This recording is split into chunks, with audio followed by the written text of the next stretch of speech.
why fund managers can't beat the S&P 500? Because they're sheep. And sheep get slaughtered. The numbers told the story, they always do.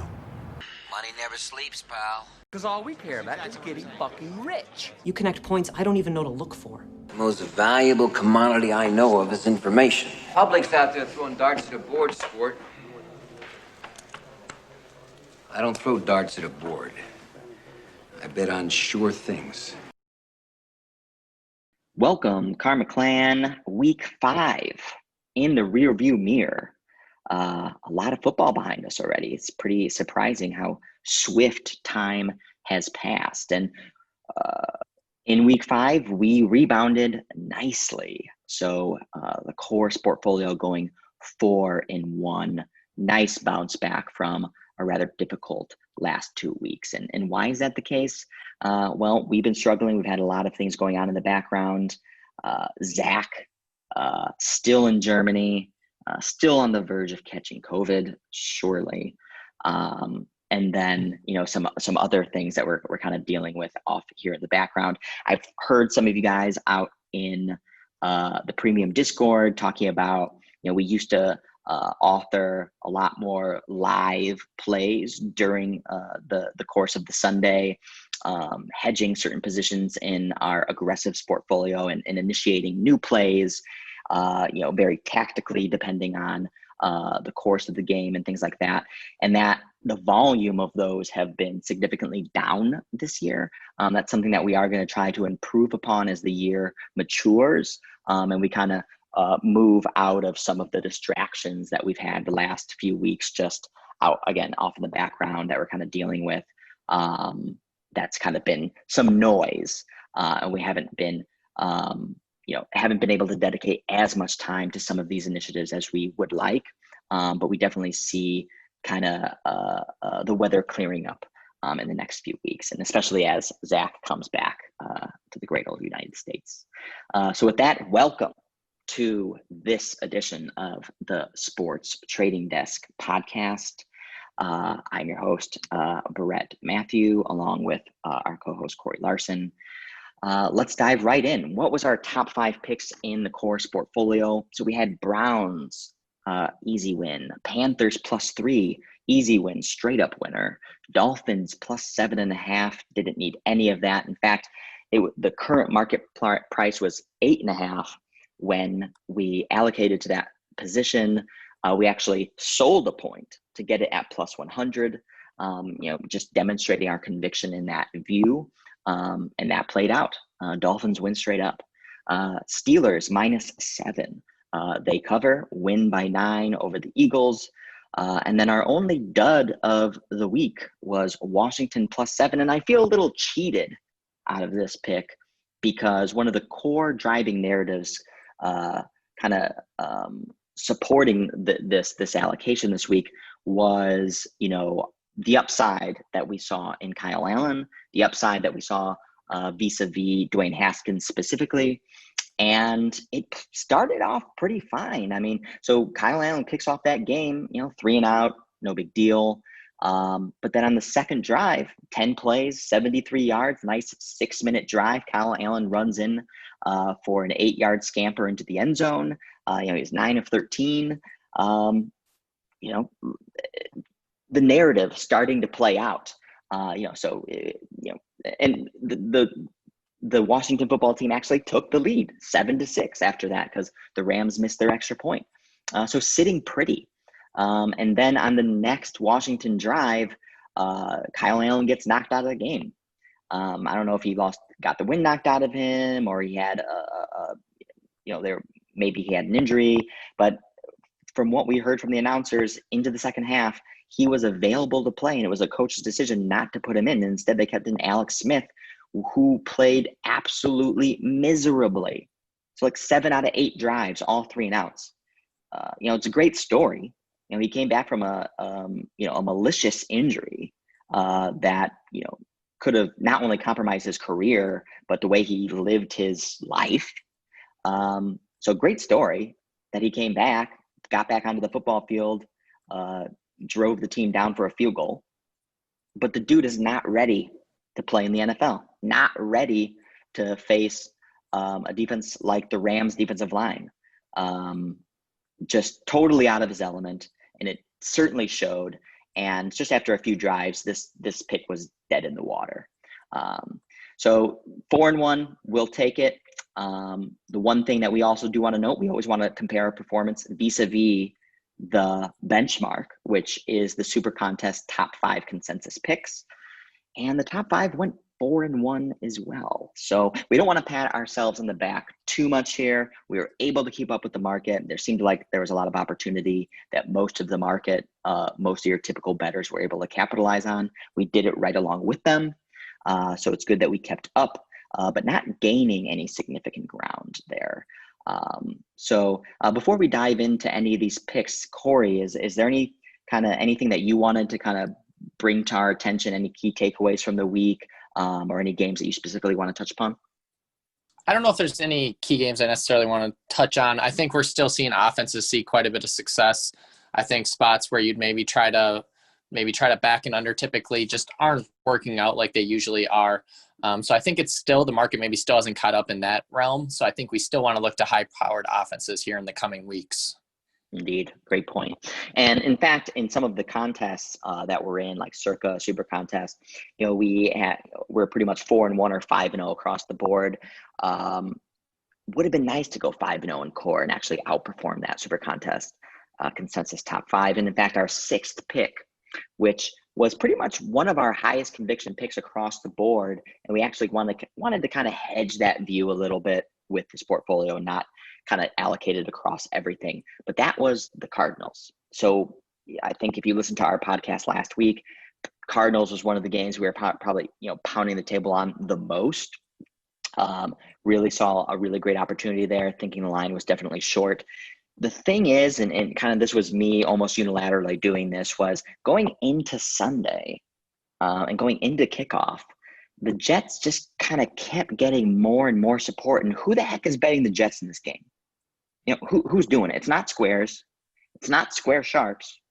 It has to be the people with the biggest money and what they believe to have, a relatively sharp angle on the game. That's the only people betting the Jets, and actually to bet them enough to actually push this line down to 6.5 for a little bit right before kickoff. And you could kind of see it coming. Reduced juice, 7.5 down to 7, reduced juice, 6.5. And, that made me a little nervous. Maybe, we're missing something here.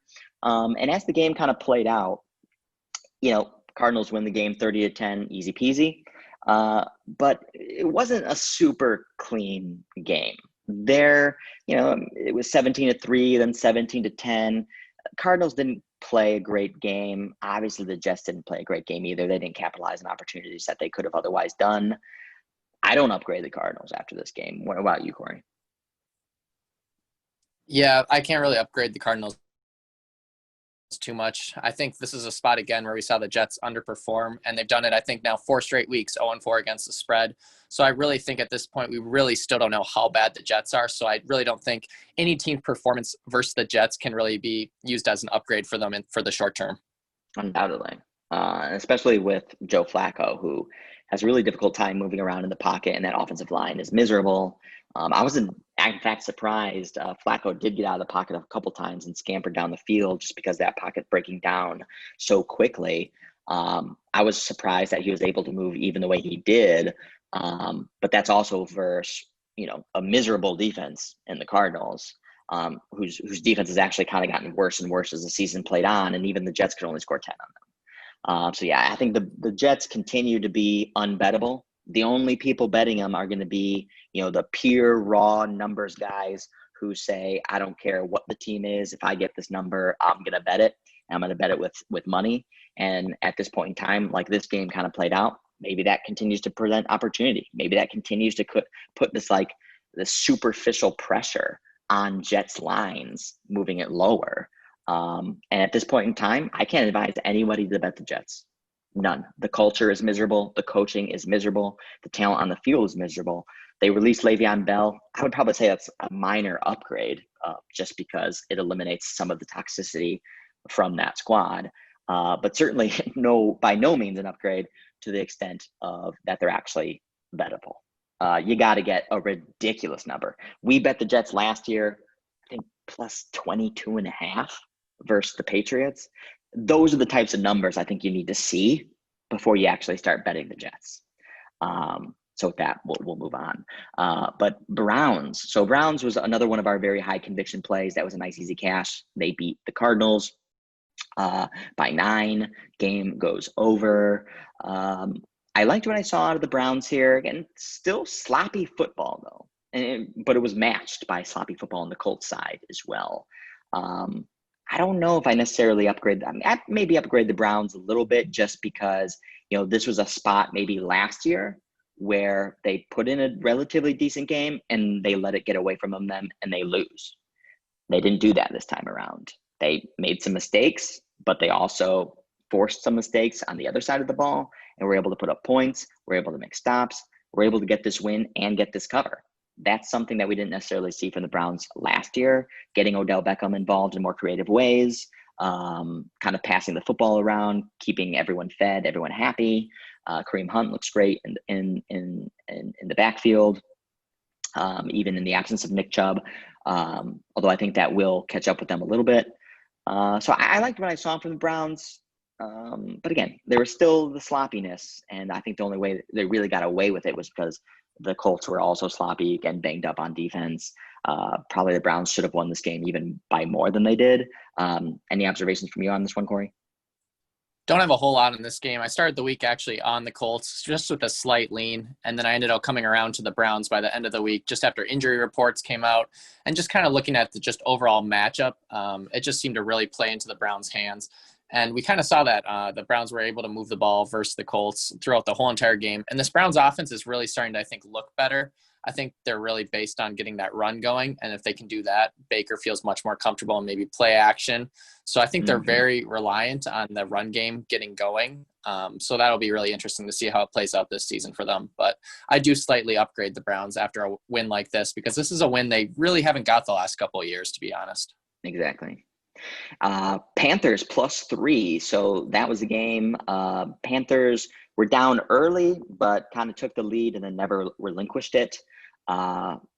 Falcons played kind of typical Falcons balls they've had all year long, just head scratching performance, poor defense, offensive weapons that just can't leverage in the right ways. Julio Jones didn't play, but they still got weapons on that offense, still got a good quarterback. And they were at home, and this was the final straw. So Dan Quinn fired, GM fired, which is probably 4 or 5 games now too late. Probably should have been fired last year.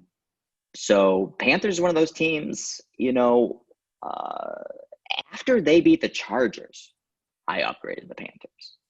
And then once they beat the Cards as well, just kind of increase that conviction. And we see them being upgraded in the market because now they're going into this next week, and we'll talk a little bit about this game later on, but now the Panthers are favorites versus the Bears. So totally different position. Market's certainly caught up. That seems like a relatively fair price, maybe a little bit expensive even. So probably not worth backing yet. Market needs to come down. But this Panthers team is definitely much better than I think a lot of people gave them credit for. Even most of us gave them credit for coming into the season.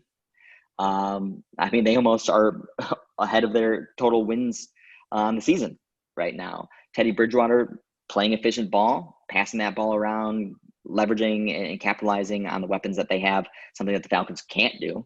Coaching looks great. They almost have no talent on defense, but they're making it work. Really impressed with the Panthers, and not sure what to make of the Falcons. I suspect it's an upgrade that now, that they've gotten rid of Quinn and that play calling. What are your thoughts, Corey? Yeah, I think with this line, the market as well as bettors were just kind of being stubborn and refusing to see what we saw maybe in the first 4 weeks. The Falcons really they had a lot of upside and ceiling, but we consistently saw money come into the Falcons leading up to kickoff, and almost every single week their line was driven in their favor, and they just never gave the performance. The performance wasn't there. The upsides may be there, but just with no performance in the first 4 weeks, we really hadn't seen much from the Falcons to maybe want to back them. Then on the Panthers side of the ball, I think they're probably the team we've maybe upgraded the most so far this season. And that's kind of crazy to say when McCaffrey goes down, and we're still able to say they maybe saw the biggest upgrade. And I think maybe McCaffrey going down, honestly, yes, he's a very, very, very skilled player, probably the most important running back in the league. But at the same time, sometimes offenses maybe just become very reliant and they try to feed him or try to run certain plays. And this maybe just opened up things a little bit more, and there's just maybe a better flow for that offense. I'm not saying that Mike Davis is better than McCaffrey by that, but maybe this offense is just clicking a little bit more because they've played really good football now through these last couple of weeks since he's been gone. So I think just seeing how the Panthers were playing and the Falcons were playing, it just was a hard spot, I think, to back the Falcons. So it just only made sense to take the Panthers plus a field goal. Indeed. And we've seen kind of like the valuation of running backs continue to plummet over the last few years, being relatively interchangeable, more so scheme and surrounding talent and the efficacy of the offensive line. Not to necessarily, take anything away from the talent that CMC has. But we can kind of see just, if you put in there a semi-competent running back, it's still a pro football player. They can fit him in there, still make it work. So good to see that happen. Yeah, really impressed with the Panthers. I mean, this was a team that so many people had, as the second, third worst team in the league.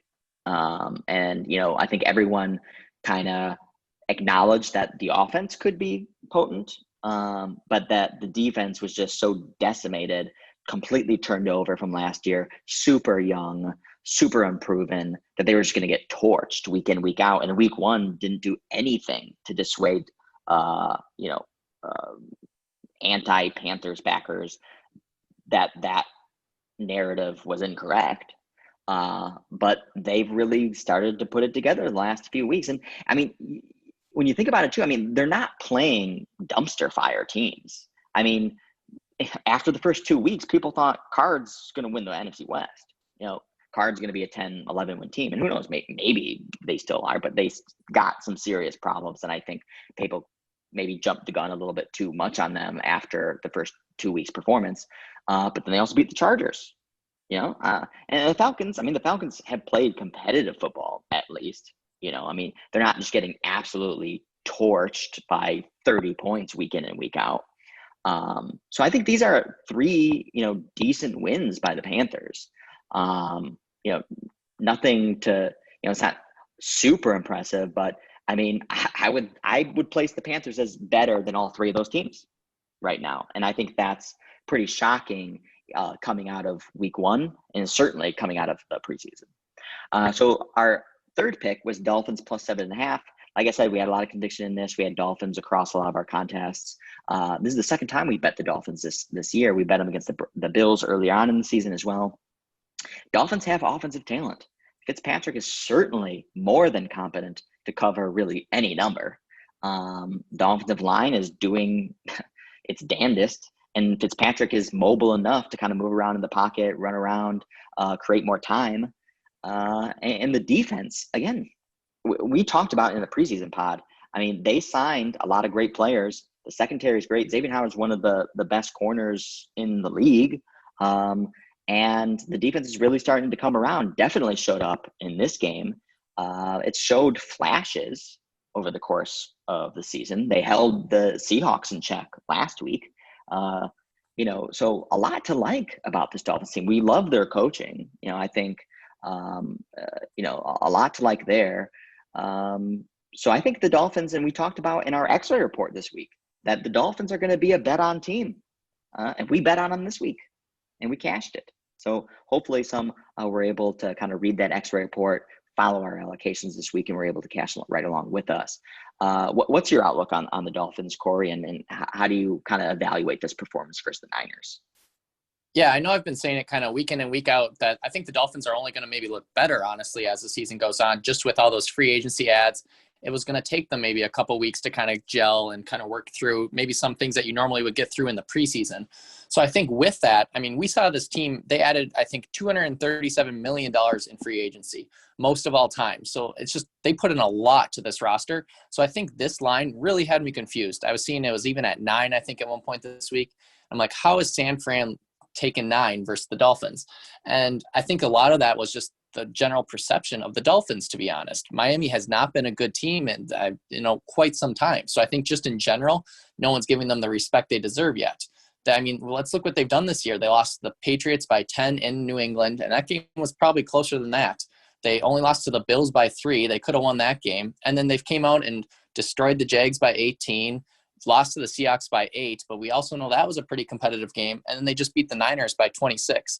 So I think this Dolphins team is honestly maybe close, below average team, but not by much maybe. And I think a lot of the perception of the Niners was this is still a Super Bowl caliber team that has just lost some of their talent. And I think from that, I just don't think they ever were a Super Bowl team coming into the season, even with all of their talent returning. So I think in that, they've now lost, I don't know, upwards of maybe 8 starters from the start of the year. And I think just with that, just all those injuries already not being with the caliber they were, I think the market was pricing them as a Super Bowl team minus a couple pieces, whereas we never acknowledged them to be that good. And I think we knocked them down from that. And I think with that, this spread, I don't think really should have been anything near +9. So it just seemed like an obvious play to play the Dolphins in this spot. Yeah, absolutely. And totally, yeah, second to all those great thoughts. The thing is with the Niners is, I honestly am not necessarily downgrading them too much off this performance, because I think this is a type of performance that some teams are just going to have. They kind of put in kind of 2 relative duds. Now, obviously the team is decimated. And I think, they still have great coaching. I think this was a really one of Jimmy G's worst games ever, kind of coming back off injury, kind of, obviously rusty, didn't look prepared, kind of looked scatterbrained. This was not you can't evaluate, I feel like, Jimmy G's long-term efficacy on this team from this performance. It's an outlier. Just throw it in the garbage. That's how I view this game. I think the running backs are getting healthier. They still got a good offensive line. I know the secondary is starting to get slowly healthier. The defensive line is still going to be a relative problem. But I think this is a team that can still put in good games. Yeah, and I think to your point, I think that's a very strong point. I mean, the Dolphins started this game up 14-0, and the Niners aren't a team built to play from behind. Jimmy G, he can maybe throw the ball a little, but that's not how they're going to win games. It's typically based on that run game kind of scheme and then kind of working the pass in here and there. So just starting off the game down 14-0, I think really took them out of their element, and that probably just played out the course of the whole entire game. So the score, I think, is very deceiving, but yeah, exactly. And that's one of the things. Yeah, you don't want to read too much into these scores. And that's why, again, I encourage everyone to check out our weekly X-ray report, which dives into some of our favorite games over the course of the week and kind of pulls out and extracts, what did we learn from this game? Is this score misleading? What are the key takeaways that we can really leverage in our sports betting and incorporate into our sports betting acumen moving forward to make better decisions? And again, last week we talked about, as Corey mentioned, that final score from the Dolphins Seahawks was completely misleading. Dolphins were in the red zone or inside the 30-yard line 5 times and had to settle for 5 field goals. And even in spite of that, they only lost by 8. And in addition, again, total collapse by the D, poorly coached in this instance, but, Dolphins take the lead 10-9 going into halftime versus the Seahawks, 17 seconds left, and then let the Seahawks go all the way down the field for a touchdown. That's kind of backbreaking, and I'm sure it kind of ruined some of the momentum going into halftime as well. But even in spite of all those things, still only lost that game by 8. Again, not a great score to really evaluate the efficacy of Dolphins and how you want to bet them moving forward. Vice versa, I'll say the same thing with this. You don't want to look at this score and say Dolphins, wow, they crushed the Niners, are just so much better than the Niners. Like Dolphins are, now you're upgrading the Dolphins to be, a top 10 team. You don't want to do that either. And you don't want to downgrade the Niners too much either and say that, they're a bottom 25 team. You don't want to do that. So moving on, Steelers -7. I hate this game because this is a game I feel like we got a little bit lucky on. I wish we would have had the Cardinals in here instead. Steelers -7 felt just super square. I know Zach for a while, he liked the Eagles last week versus the Niners. I didn't. He acknowledged that, the Eagles are just one of these teams that can put in these gutsy, awkward performances and just kind of grind out some wins sometimes and certainly some covers. And I kind of have to agree. I mean, as decimated as the Eagles are, you just don't want to bet against the Eagles if you're getting like a touchdown. It's just too much. They have enough talent and enough capable coaching. This isn't the Jets, even if they're decimated by injuries.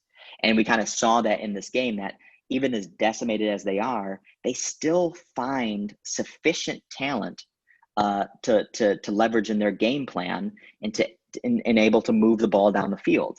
They did it just enough versus the Niners to put themselves in a position to where if the Niners make mistakes, they're going to win the game. That's what happened. And they did the same thing in this game versus the Steelers. I mean, the Eagles could have won this game. And the Eagles, I feel like, definitely should have covered this game. Ebron had a critical fumble, and then he almost had another fumble near the end of the game that if it was ruled a fumble, the Steelers don't score a touchdown. They're still up by 2. The Eagles get the ball back, and they were moving the ball pretty fluidly on this defense. And if that was the case, I mean, I think there was like 2.5, maybe 3.5 minutes left at that point. The Eagles drive down the field, either kick a field goal and win this game straight up, maybe get a touchdown, but certainly cover, and the Steelers don't. So I think we got a little bit lucky with this one. This one felt super square, and I think we're a little, again, feel lucky getting out of this one with a victory. What are your thoughts on this one? Yeah, I don't have a whole lot to add to this. I know this was more so your guys' take on the Steelers. I lean the Steelers as well, but I never really had strong conviction in it. It seemed like a number where it was just kind of an awkward number to me, to Super be honest. Awkward. Felt like the number matched up, or the matchup, it matched up really well for Pittsburgh. But I just think, like you said, the Eagles catching 7 points just felt really, I don't know, it felt strange. I ultimately leaned with Pittsburgh, but I agree with you. I think Philadelphia was probably the right side in this game.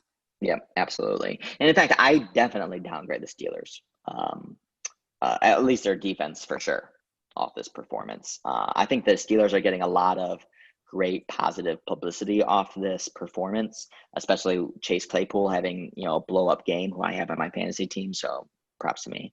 I didn't play him though, so I guess not props to me. But I did have the foresight to draft him at least. So I think the market might upgrade the Steelers a little bit too much after this performance, and maybe downgrades the Eagles a little bit too much. We'll have to see how the market reacts moving forward. But yeah, didn't love this pick. Not impressive. So that wraps up our kind of like our top 5 picks there. Any other games that you want to touch upon before we move into next week, Corey? I don't think I have anything at the moment. No. Yeah, well, so maybe I think just a couple games to go through this next week. Yeah, I think the last thing I would wrap up on is, we had Baltimore pretty high as well. I actually had Baltimore as my favorite game of the week, and just the way we go around kind of drawing our collective decisions and allocations, we're not going to just let one person kind of unilaterally make a decision. And so we didn't have the Baltimore in our allocations, but this game played out almost exactly the way I thought it was going to. I thought it was going to be a little bit higher scoring. So it was definitely lower scoring, but I thought Baltimore would take care of business versus the Bengals. I think this would be that one game where you'd see a dud from Joe Burrow. This is the first time that he's really played a really good defense. And I think it just kind of all lined up as a good play on Baltimore. We had Baltimore in our Super Contest picks. So that was a nice win, easy kind of cover-to-cover win, since he never flirted with scoring a touchdown even. But the one thing I would say is, I'm not downgrading Baltimore. I'm not upgrading Baltimore. I think Lamar Jackson is having a subpar season. I think the defense is winning a lot of games for them. I think again they're competent and they're well coached and they have a great running game, and that is getting them some wins. But I mean, if they're in a bad spot, I'm not trusting the Ravens. I'm not downgrading the Bengals off this performance either, because again, I just think it was a bad spot. I expected them to lose by double digits. They lost by double digits, so I'm not downgrading them. The other thing is I would say I wouldn't necessarily downgrade Jacksonville. I'm not upgrading the Texans after this one. I know, Corey, you liked Jacksonville in this one. And I would say this score is a little bit misleading. I mean, Jacksonville, again, they just made bonehead plays, because they're not a good team. But they were in position that if they don't make bonehead plays, they maybe cover this game. And the Texans let them hang around for a while, for most of the game, really. Until it kind of blew up near the end. So not upgrading the Texans. I need to see more from them. I know Watson had a good game, and from an offensive statistic perspective, they had a good game, but I'm not upgrading them off this. Going into kickoff, CJ Henderson was out, Josh Allen was out, Miles Jack was out. And those are their three best defensive players on a defense that isn't good. So if you're going to remove those three players, that gives a clear edge to the Texans, and the line kind of moved up accordingly once that was announced around 10:30, 11 o'clock. So I think that really hurt Jacksonville, but nonetheless, they still hung in there. That's how I felt about that game. And then Raiders, again, offensive explosion. We've seen it a couple times this year. I think so I don't think that is necessarily surprising, especially versus KC defense. The thing is the KC offense couldn't keep up. So maybe that was a little bit surprising. Some key drops by Travis Kelce. He came out on Twitter and actually acknowledged that the loss was on him. I wouldn't necessarily go that far. But a little bit of a head scratcher there. And if you read our expert report again, we talked about, got to be careful betting KC this year, because their head isn't always in it in every single game. I think, that they want to get in, get a win, get out. They're not in here trying to crush anybody or to send a statement beyond, maybe a key critical game versus a team like the Ravens, where it makes strategic sense to go in there, make sure you win that game definitively, especially since there's only one bye this year. That's a game you need to win, and you don't want to flirt with losing. And that's what they did. But there's these other games where I think maybe they don't go in with a full playbook or a full, as robust of a game plan as they're capable of doing. And if they kind of just let teams hang around and they think they can just kind of storm down the end and get a win, the defense is clearly not in position to allow them to do that. Down double digits, down 14 points, and they looked uncomfortable. So that's something to monitor kind of moving forward. So I guess that wraps up thoughts on this week. Let's move ahead to next week. And we don't need to spend too much time on here. Let's talk about maybe some teams that, Corey, you want to talk a little bit more about. But if not, we can kind of breeze through it a little bit. So do you have the lines up for next week? I do here in 1 second. Okay. So the Thursday game actually got moved because of the Bills-Titans game. I think it was supposed to be Bills-Chiefs or something like that. Bills got absolutely rolled tonight. I mean, they didn't look prepped at all. And I know, we were talking in our offline about maybe betting this game. And, one of the points that we were discussing was that the Bills are playing the Chiefs next week in some capacity at some point in time. And were the Bills looking ahead, knowing that the Titans are dealing with all this COVID stuff, they're probably not prepped, they haven't been practicing, let's just go in with a vanilla game plan, we got talent, we should be able to win this game, let's start thinking about KC. And that's ultimately kind of what kept us off betting a lot of this game, because that was a real material risk. And that looks like maybe what kind of played out. I didn't watch the game, something I'll have to rewatch, but from a box score perspective, doesn't look like it was competitive. Looked like the Titans were actually a lot more prepared for this, and maybe the Chiefs were caught sleeping looking ahead. So no Thursday night game this week. Yeah, and I think to that point, I was really hoping Buffalo would win tonight, just for the fact I thought it would give us a really good spot on Kansas City next week. Kansas City would then be a game behind Buffalo. And then additionally, they would also be, the tiebreak behind if they lost to Buffalo. So essentially that was a very big game. And I think Kansas City comes out to play those games as much as we've mentioned, like they did against Baltimore, and they just play in a whole different style, a whole different playbook, and it's just a whole different look. And I think their ceiling just becomes a lot higher when they do so. And I don't think this Buffalo Bills defense is quite what it has been in the past. So I think this is a spot where the Chiefs were going to just kind of name their score and really run up the score. But now that Buffalo's lost, I don't love it quite as much. I still think I'll be looking to probably back Kansas City, but I'm not sure where that number comes out now with Buffalo looking maybe as bad as they did this week. That number may balloon a little bit too high. I still don't see a number out yet. Yeah.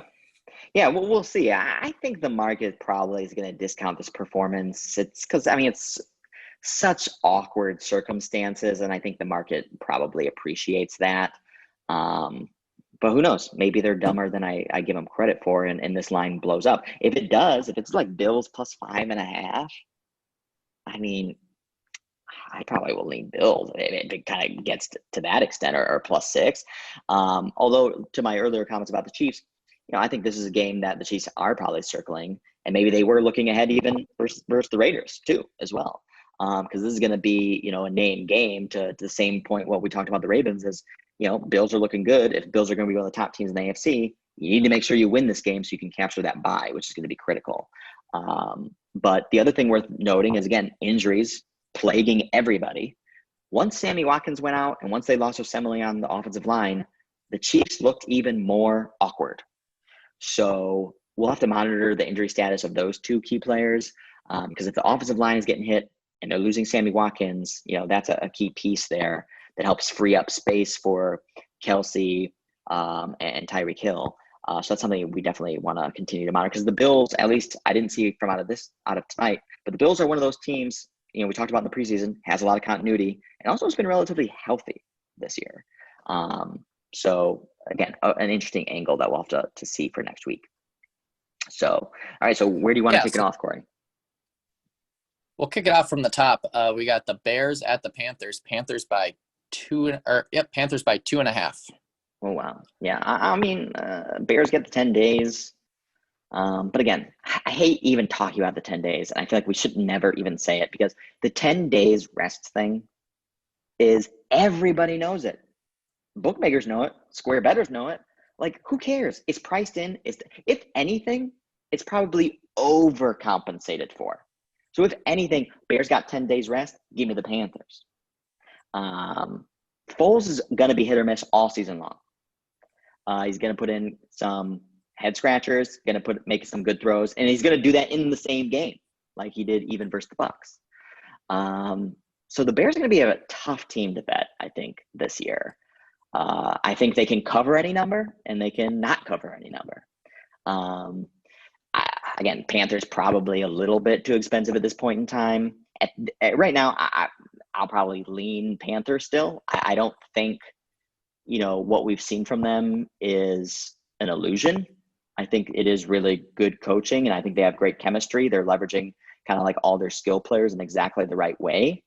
And I don't think the Bears' offense is explosive in any extent to be able to really capitalize on some of the Panthers' defensive weaknesses in a way that the Panthers' offense couldn't sufficiently compensate for.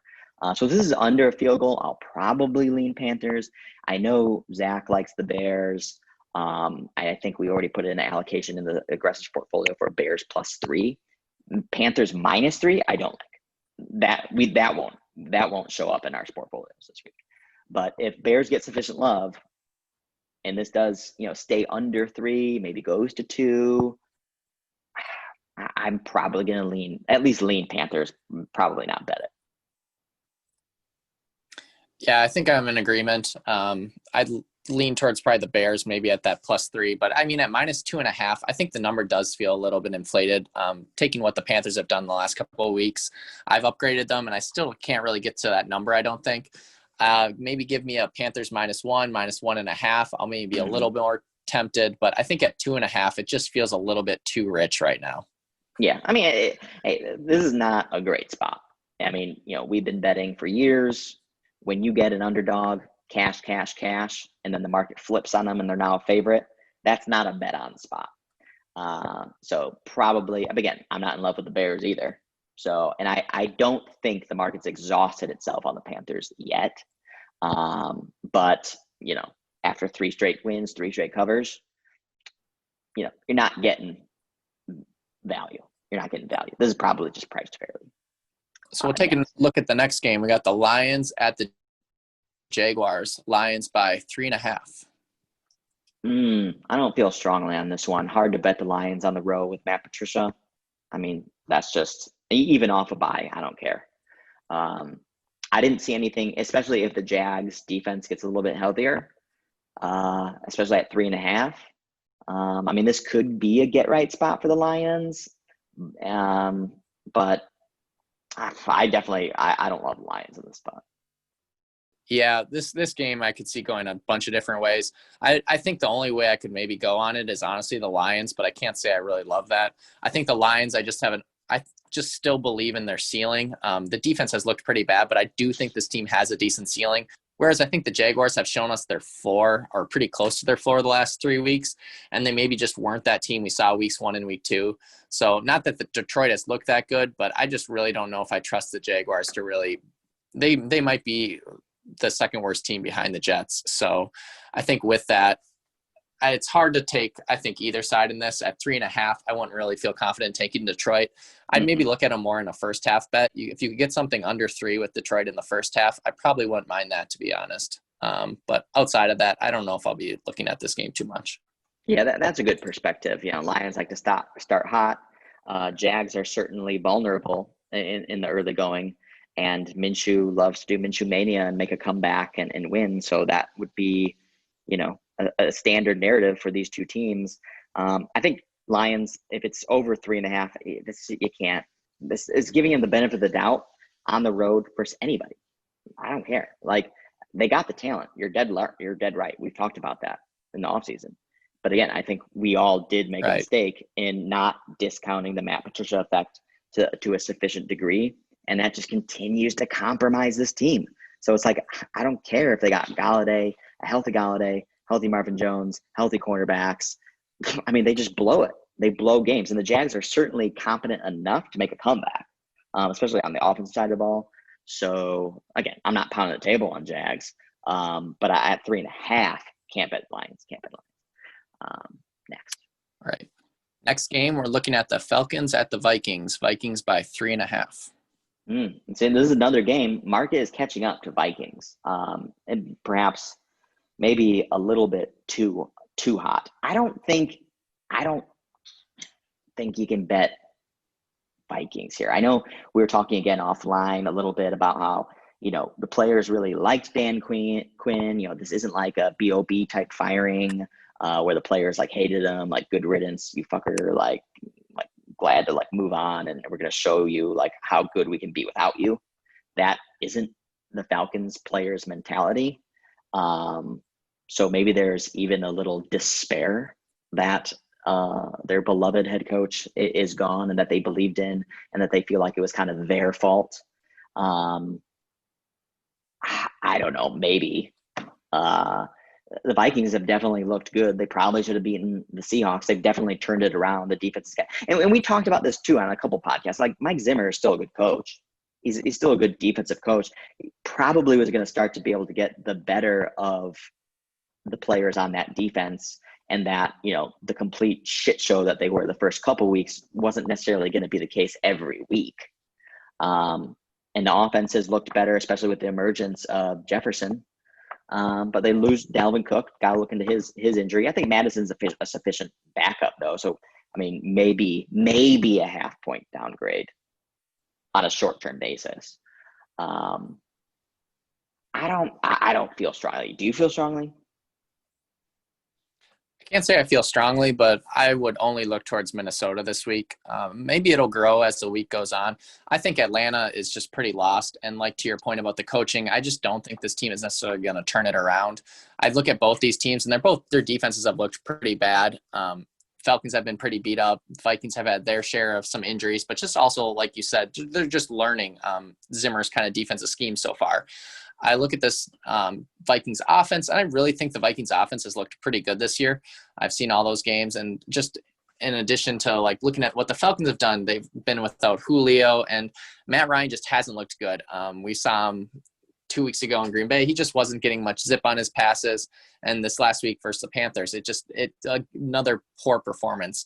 I think just with Zimmer, I don't have the trends in front of me, but I know Zimmer is very good off a loss, and I know he's very good out of the division as well. So those are two trends. I know I think it's 60% plus against the spread in those spots. Can't always just take it as for what it's worth, but I mean, I can only look towards Minnesota, I think, in this spot, especially with, I think, how these teams are trending. And I think this number, I think the 3.5 comes about right. And then just kind of with how maybe these teams are trending, I think it's Minnesota or nothing. Mm-hmm.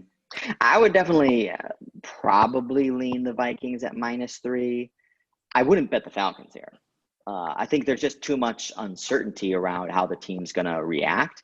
The thing, why I would say the argument for the Falcons is that the Falcons hang around, and they just haven't really been able to close games.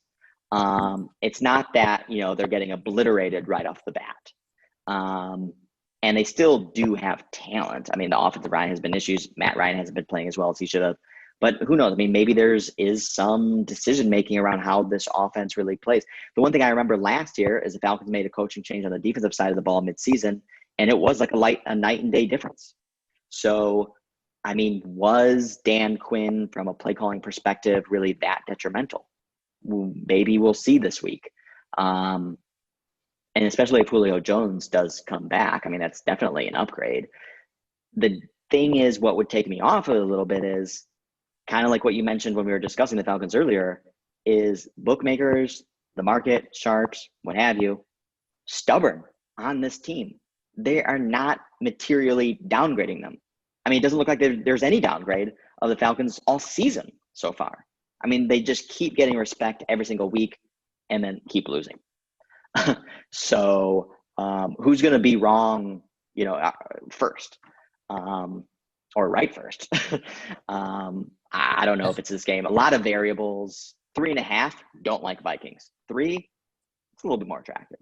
But I probably wouldn't bet the Falcons just because there's just so much uncertainty. Yeah, so we'll take a look next.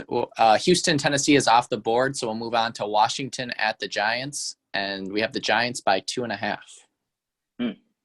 This all depends on Kyle Allen. No idea why Coach Rivera did not bring Kyle Allen back into that game. Talked about it earlier in the podcast tonight, and I don't know why. I mean, I thought he had a good relationship with Allen too. I don't know if Alex Smith came in, it was a rah-rah moment, and they weren't going to take him out to sully kind of the broader storybook ending there. That seems silly as fuck to me. Kyle Allen is definitely the better quarterback. He's ready to play, whereas like psychologically, Alex Smith is not ready to play. I don't even think he thought he was going to play last week. Kind of taken by surprise, clearly looked unprepared, physically, emotionally, everything. So if Alex Smith is playing, give me Giants easy. Just give it to me. If Kyle Allen is playing, now probably lean Washington or just lay off. What about you? Yeah, I think what you said is pretty true. Alex Smith, I'd roll with Giants. Kyle Allen, I think I'd honestly roll with Washington and feel pretty good about it. I think this number, I don't see much difference between these teams. And just looking at my kind of view on these teams to start the season, I was higher on Washington than I were the Giants. And I just don't think anything that I've seen so far this season would really change that too much. I think they've played very similar. They've gave some really bad performances. They've gave some decent performances. So I think with that, I could only look towards Washington, I think, if Kyle Allen is playing. And I guess in this spot, I don't feel the greatest about the 2.5, but I think this would be a great opportunity if you want to look and maybe toss them in a teaser, get that above 7 with a total as at 43, that those points become even more valuable. And I think this Washington team should be able to move the ball versus the Giants. And I think they'll be able to find their scoring maybe a little bit better than the Giants will find theirs. So I lean towards Washington here. Mm-hmm. Yeah, I mean, can't argue. We'll take a look. Yeah, we'll take a look at the next game. We got the Browns at the Steelers. Steelers by 3.5. So I feel like the market's upgrading both these teams. So this is super tough. I can't say I feel super strong. If it moves down to Steelers -3, then I would like Steelers, just because I think the Browns are still playing sloppy. This is definitely a move up in competition and in coaching, and they're on the road, so we still got to do the travel thing. Steelers -3, I'd lean Steelers, but if this hangs around 3.5, it's probably a layoff game for me. I don't know if I can trust the Browns yet. But the Steelers defense does look like it has questions, and it looks like the Browns probably will be able to move the ball on them. And the Browns have had one of the best offensive lines this year, so that could neutralize kind of the Steelers' strength in their defensive line, because the Steelers' secondary is getting picked apart right now. So I can make a case for either side. This is one I'll have to think about more. Yeah, I agree with you either side. I think it really comes down to if Cleveland can run the ball in this game. If they can run the ball, like you said, and then that opens up the passing game for Baker, I think this just night and day difference for Cleveland.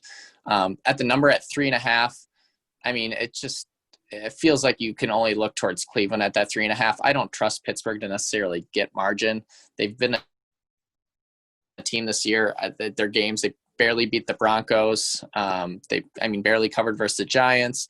Houston and Philadelphia were very much the same. Both those games were pretty much tied pretty much halfway through the fourth quarter, and Pittsburgh scores a touchdown, covers the game. So I think with that being said, I don't really trust Pittsburgh too much. I can't say, again, we've talked about it. Cleveland, I still don't believe that they don't have some sloppiness in them. So I think it's a hard game to bet into at this point. So I don't have a strong take on it. Yeah, I think it's also worth monitoring Cleveland's secondary, the health of their secondary, and if they are getting healthier, I think that would be an improvement. And again, one of the things that we've been saying maybe almost every podcast is that we thought that the Browns would get better week by week. And that is kind of playing itself out. So if I can start to see reduced sloppiness from the Browns, I think that's a real tipping point. And if the market doesn't necessarily catch up, I think, then they become an even more bet on team. And we bet them already a couple of times this year and been able, and been successful. But yeah, this will be a really good matchup and fun and entertaining to watch. Right. Next game, we're looking at the Ravens at the Eagles. Ravens by 8. I mean, we're just talking about if you got Eagle, you can't bet against the Eagles like plus a touchdown, and now plus a touchdown and then some at home. So given those comments, I feel like I can't say I'd lean the Ravens, but I lean the Ravens. Yeah, this is maybe the slightest of leans towards the Ravens for me. I think they're going to be able to move the ball versus Philadelphia. And Philadelphia's offense, I still don't think has looked that great. We're seeing some more movement from Wentz, and we're seeing some improvements there. But I don't think I'm going to be looking at this game too much this week, to be honest. Yeah. The thing is what I want to point out is we've bet the Ravens in our contests multiple times this year at big numbers. Because the thing is, the big numbers, they don't scare me about the Ravens. It's either they're going to win and they're probably going to beat you by double digits, or they're just going to lose. It's that they're not a team that's going to be playing close games. So I think this is a game the Ravens are going to beat the Eagles by 20 or more, or they're just going to lose. Yeah, the Ravens love playing that bully football. So I think it's a hard team to kind of bet against when you're getting a lot of points and you feel like the number's off. It's just never off with the Ravens, maybe necessarily, because they're a team, they're not scared to keep running the score up in the fourth quarter. Exactly. Take a look at the next game. We got the Bengals at the Colts. Colts -8. Probably a bounce back spot for the Bengals. Maybe. I got to watch that Ravens-Bengals game to really see how bad the Bengals offense looked. Mixon didn't look like he got really involved or was otherwise just crushed. And then you also got to see, is Darius Leonard going to play for the Colts? He's the quarterback of that defense. Didn't play last week. That was really one of the key drivers why I kind of ultimately did lean Browns, because like you, Corey, I kind of leaned Colts at the very beginning of the week. But as the injuries piled up for the Colts, it just didn't seem to make sense. They lost their edge. And if you're going to give me Browns pick or +2 at home, I mean, you can't give the Colts the benefit of the doubt. They're not there yet. And Rivers obviously continues to be a turnover machine. But can the Bengals defense really capitalize on Rivers being a turnover machine? I mean, the Colts lost straight up to the Jags, so maybe so. DJ Reader, I know, got carted off the field for the Bengals, so that's definitely going to hurt their defensive line. I don't feel strongly on this one. Yeah, I won't waste people's time with any opinion right now, I guess. -8 is right where I make the line, so I really don't have a strong feel on this game at all yet. So we'll see if anything comes as the week goes on. We'll take a look at the next game. We got the Green Bay Packers at the Buccaneers. Green Bay by 1.5. Yeah, I think this one it's Bucs. I understand the Bucs secondary is beat up. But if Brady is getting healthier weapons, this is a 10 days rest type thing where it's not just about they're game planning, but they're able to get healthier. I think that kind of 10 days rest is valuable, especially if Godwin comes back. I know he's been practicing. If he gets more of his weapons back, Bucs at home as underdogs, I think is mispriced. I think the market has gotten super hot on the Packers, and I mean, surely they've deserved it. But I think we've talked about as well. Remember, these first 4 or 5 games is preseason. Now teams are starting to become who they are. And I think the Bucs played pretty well versus the Bears, given, Mike Evans was playing with half a leg and gimpy and, wasn't out on the field for more than 25% of the plays and had basically no names everywhere else. And we're up 10-0 and still in a position to win that game on the road on a short week with a 42-year-old quarterback. I think that they did pretty well. I don't downgrade the Bucs. I understand the Packers are also coming off a bye. And even if they get Evans back and get Lazard back, I mean, I like Bucs. And maybe my high conviction here should be worrying. And maybe I'm just dead wrong here. Am I? I'm with you on the Bucs. I think we look at the Packers, and I mean, they played the Vikings week 1, and that was just a very new, young team. That we've talked about that before in this podcast and previous podcasts. They looked good. They played the Lions, they destroyed them. They played the Falcons, they destroyed them, and then the Saints. And we look at those 4 teams, and I mean, the Saints are not who the Saints have been in the past. So the Packers, they've looked impressive. But at the same time, I don't know if they've really seen a team like the Buccaneers yet. So they're coming into this bye too fat and happy.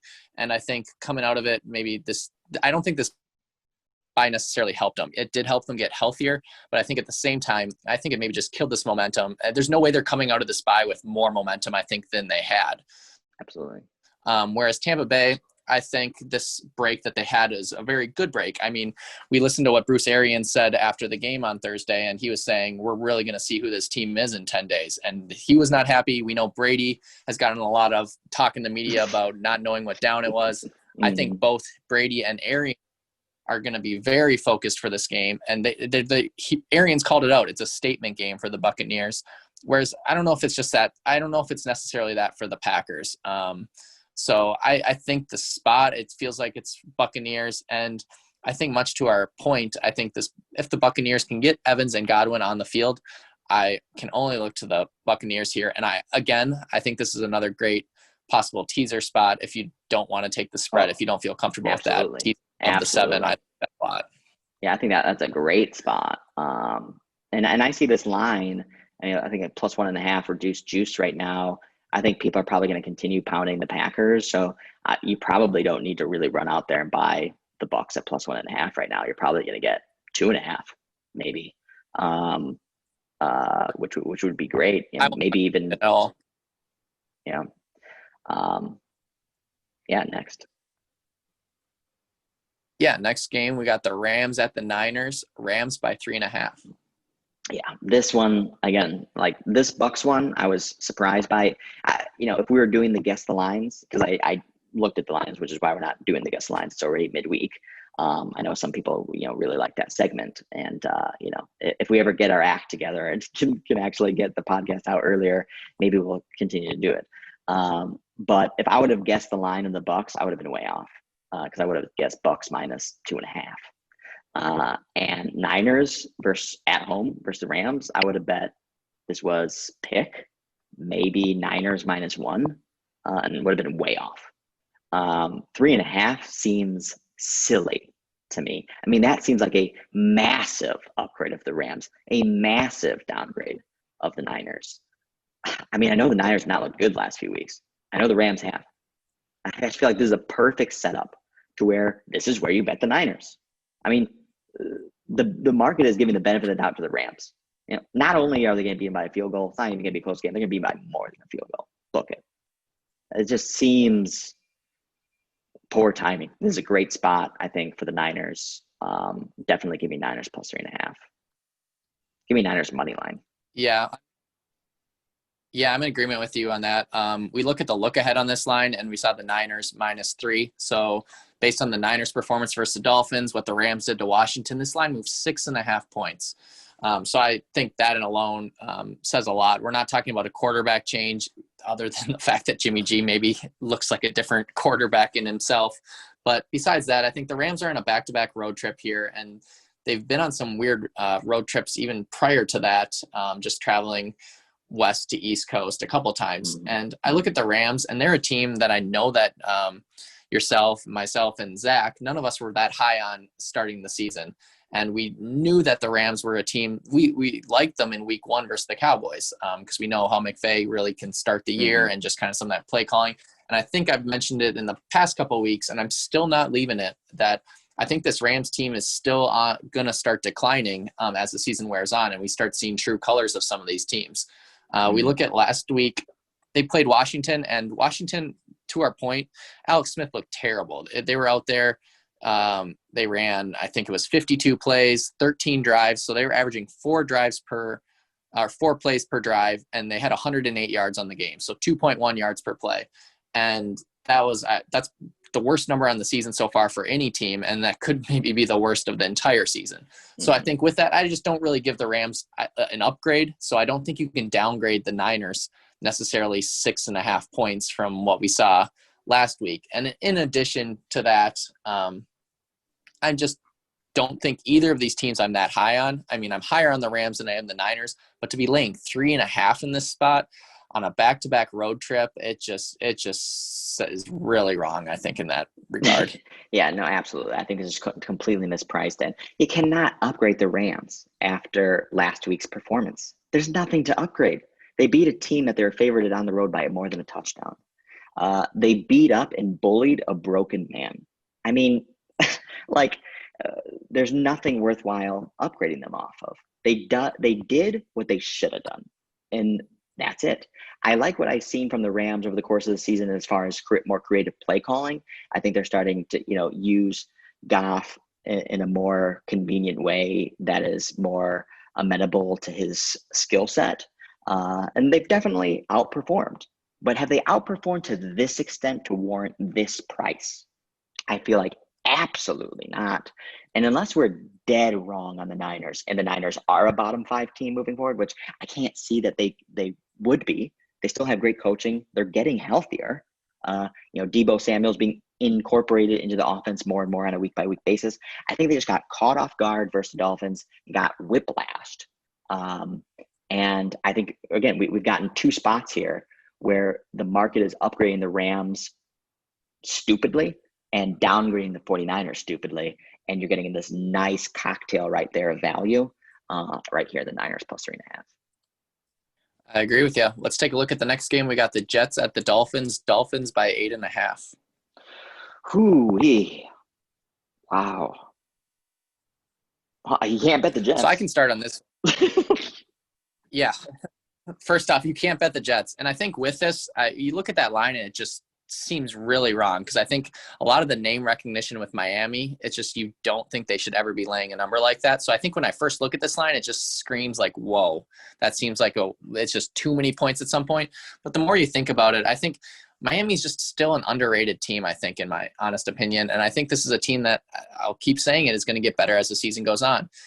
This is a team, the Jets haven't won in Miami since I think 2015. Miami should be able to do what they want. And I think Miami's a team that is very volatile. And I've said that before as well, that you'll get some weeks where Fitzpatrick throws 3 picks. Now, is that an issue maybe versus the Jets? I don't think so. We saw the Broncos and Ripon he threw 3 picks and they still beat the Jets, or still covered versus Jets. And I think they won that by 8 or 9 or something like that. So I see a very similar Fitzpatrick. Maybe it doesn't even light it up this week, and I still think they could cover that number. So I'd only look at the Dolphins. Don't feel great about it, but I think this is another great spot for a teaser. Bring it down under 3, and I like that a lot. Mm-hmm. No, yeah, I totally agree with you. I think the Jets is like super square sharp, where you're going to get people come in and be like, oh my gosh, Dolphins -8.5? Heck no. Like, give me the Jets. Like, I'm calling it. This is the bottom. Give me Joe Flacco, 3 touchdowns on the road versus the Dolphins. And I mean, hey, anything can happen. Not Nostradamus here. But the Miami Dolphins have played arguably one of the toughest schedules. I mean, they played the Patriots, the Bills, the Seahawks, the Niners, and then a Thursday night game versus the Jags, where anything can really happen. Thursday night games are tough as is. And they've kind of put in admirable workmanlike performances in every way, in each of those games. And now they're going to play the worst team in the NFL at home with fans. So I feel like this is definitely a nice spot for the Dolphins. The 8.5, again, I'm not going to love that. I really hope some square sharps and real sharps who just love numbers pound this number lower over the course of the week, maybe even going into kickoff. If we can get, the 7.5, maybe 7. Yeah, because the one thing I'll say about the Dolphins is they're not a good team. They're an average team. I think I have them exactly as an average team right now, 0. They're not a good team. Fitzpatrick can still have his bad games, can still throw 3 picks, can still get wild, especially when he's overly confident. And the Dolphins have kind of outperformed a lot of expectations for tough competition. Now can you depend on them to win? Because the Dolphins were underdogs of the Jags. And now they're favorites of more than a touchdown. Again, not super attractive, but the macro narrative definitely does make sense. And the Dolphins can't bet the Jets. Cannot bet the Jets. Take it to your grave. So the next, we'll look at the Broncos Patriots. That's off the board, so we'll skip that one. And then the Chiefs Bills we already touched on.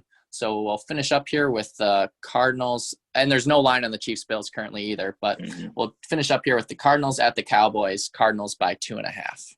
And actually, the last thing I'll say about the Jets is we need to see something from them to where they put in a competitive performance. I mean, they're losing by double digits left and right. So you need to see at least a competitive performance. Maybe they're down by 7 and throw a pick 6 in the end, into the end zone, and they lose by 14, but it was close. We need to see something like that. Maybe this is that game. But until we see that, can't bet the Jets. All right, moving on. Do you have any thoughts on this Cardinals-Cowboys one? Yeah, I'd only lean with the Cowboys at this point. I'll have to look at it a little bit more, but I know the Cardinals are on a back-to-back road trip just out in New York, now coming to Dallas. And I don't think that – I mean, Dak definitely is better than Dalton, but I think Dalton's the the best backup in the league.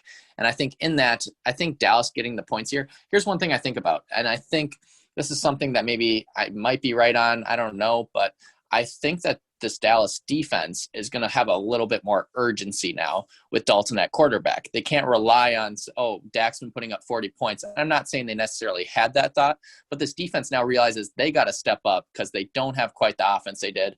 And I think with that, maybe just some of that sense of urgency, because this defense has been bad this season.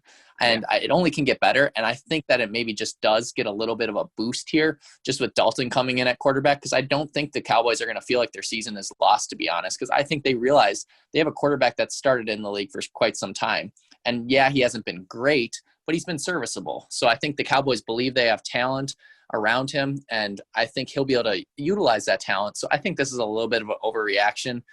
in the line. And I think this is maybe kind of a reaction of maybe how Arizona looked last week. I think this line should be closer to maybe pick 'em Arizona -1. So I think at 2.5, I'd look towards Dallas, but I can't say it's with strong conviction at this point. Mm-hmm. Yeah, I mean, finally the market's come around on the Cowboys, and this is a more competitive spread here. The thing is, you got to look into the Cowboys' offensive line, I feel like. So they've been torn up, usually was a strength for several years. Now they're just really decimated due to injuries. So need to monitor that. I need to catch up on exactly what the current status of some of those guys are, because at least Dak is mobile and can move around. And if that pocket collapses on him, he can get out. Andy Dalton is not a stick figure, but he's not nearly as mobile as Dak. So a bad offensive line could hurt him much worse. Now, are the Cardinals capable of exploiting that weakness? Questionable. So I think Chandler Jones got hurt as well, and that would be a massive loss for the Cardinals, especially when it comes to exploiting the Cowboys' offensive line. So that's something you need to look at. The thing is Cowboys' defense is maybe the worst in the league. Maybe they do get some more urgency with Andy Dalton. Maybe not. I don't know. I mean, they're so depleted on defense as well. I feel like Cowboys can't bet them until if this gets to +3.5 or, Van Der Esch comes back. It's hard to bet the Cowboys. The defense is just so bad. And the Cardinals definitely have an offense that can exploit that. I mean, the Cowboys let the Giants score on them, and the Giants have not been able to score on anybody all week or all season. So, I mean, the Cowboys defense has not shown any resistance. So is Dalton going to outscore Kyler Murray? Because it's not. This is. I feel like I'm getting a vibe on some teams, and I'm getting reads, and we're starting to be able to have more conviction in some spreads. This is one I feel like I still need to wait and see. Yeah, I think the Cowboys' performance last week was one of the most underwhelming of the week. I thought it was a spot where they maybe would be able to name their score, and the Giants would just not be able to keep up with them. Dak did go down, but it was in the third quarter, and that game still didn't have any sort of separation at that point. This was a game the Cowboys easily could have lost. So I think just with all that being said, I mean, I totally see the point where Arizona maybe just be able to move the ball at will, and Dalton just maybe won't be able to keep up. I think I still lean with Dallas, but again, it's a game where I think you're right that we might just have to sit back and watch. Mm-hmm. Yeah, or unless this line moves, materially. Get above 3 to 3.5. We'll have to see how that one plays out. And again, our views do evolve over the course of the week, and we get deeper into the weeds, and we start looking at different numbers, looking back on game tape. So, whatever our views are currently right now, don't take those to the grave. But at this point in time, this seems definitely like a wait and see type game. I think Cardinals have shown flashes of offense and being able to put points on the board. I feel like they should have played better versus the Jets. So, I don't think I'm not upgrading the Cardinals after that game. Heck no. Was not impressive from my perspective.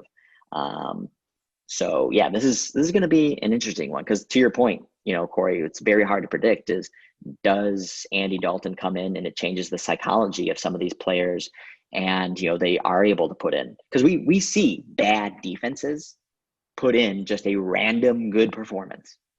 And if there's any spot to do it, now is the time, at home, Monday night versus the Cards with a new quarterback, kind of rally.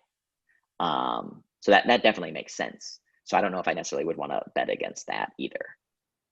Complete agreement. All right. Yep. All right. Good stuff. So I think that wraps it up. Previewed week 6. Wow. And just wrapped up week 5. Again, closing the NFL Core Sport Portfolio 4-1 this week. Pumped about it. Zach coming back from Germany soon. And probably going to with not COVID. Pumped about that. So maybe everyone will be able to hear Zach on the podcast again sometime soon. So with that, thanks everyone for listening. Again, check out Corey's report every Sunday. Check out Zach's Blitz report, check out our X-ray report to get a deep dive on all those games, and get the real narrative, so you can help your betting handicaps moving forward. So with that, we'll sign off, and that's closing bell.